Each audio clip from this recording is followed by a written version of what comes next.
ರಸ್ತೆ ಬದಿಯಲ್ಲಿ ಸಿಕ್ಕಿಬಿದ್ದ ಪರ್ಸನ್ನ ಪೊಲೀಸರಿಗೆ ಒಪ್ಪಿಸಿ ತನ್ಮೂಲಕ ಸೊತ್ತಿನ ಮಾಲಕರಿಗೆ ತಲುಪಿಸಿ ಇಲ್ಲಿನ ರಿಕ್ಷಾ ಚಾಲಕ ಪ್ರಾಮಾಣಿಕತೆಯನ್ನ ಮೆರೆದಿದ್ದಾರೆ. ಇಂತಹ ಪ್ರಾಮಾಣಿಕತೆಗೆ ಮಂಗಳೂರು ಮತ್ತೊಮ್ಮೆ ಸಾಕ್ಷಿಯಾಗಿದೆ. ಆಟೋ ರಿಕ್ಷಾ ಚಾಲಕ ಮೊಹಮ್ಮದ್ ಹನೀಫ್ ಎಂಬುವರೇ ಪರ್ಸನ್ನ ಮರಳಿಸಿದವರು. ಮೊಹಮ್ಮದ್ ಹನೀಫ್ ಸುಮಾರು 15 ವರ್ಷಗಳಿಂದ ನಗರದಲ್ಲಿ ಆಟೋ ಚಾಲಕರಾಗಿ ಸೇವೆ ಸಲ್ಲಿಸುತ್ತಿದ್ದಾರೆ. ಎಂದಿನಂತೆ ತನ್ನ ಕಾಯಕದಲ್ಲಿ ನಿರತನಾಗಿದ್ದ ಹನೀಫ್ ಅವರು ಶುಕ್ರವಾರ ಬೆಳಗ್ಗೆ 9:30 ಸುಮಾರಿಗೆ ನಗರದ ಅತ್ತಾವರದ ರಸ್ತೆ ಕಡೆಗೆ ತೆರಳುತ್ತಿದ್ದರು. ಬಿಗ್ ಬಜಾರ್ ಮಳಿಗೆ ಸಮೀಪಿಸುತ್ತಿದ್ದಂತೆ ರಸ್ತೆ ಬದಿ ಪರ್ಸ್ ಬಿದ್ದಿರುವುದು ಕಂಡುಬಂದಿದೆ.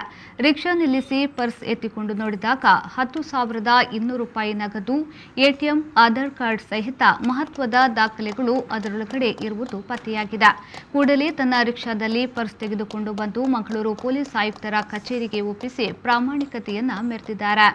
ಚಾಲಕ ಮೊಹಮ್ಮದ್ ಹನೀಫ್ ತನಗೆ ಸಿಕ್ಕಿದ್ದ ಪರ್ಸನ್ನ ನಗರದ ಶಾಲೆಯೊಂದರ ವಿದ್ಯಾರ್ಥಿ ದುಷ್ಯಂತ್ ಅವರಿಗೆ ಮಂಗಳೂರು ಪೊಲೀಸ್ ಆಯುಕ್ತ ಎನ್ ಶಶಿಕುಮಾರ್ ಸಮ್ಮುಖದಲ್ಲಿ ಮರಳಿಸಿದ್ರು.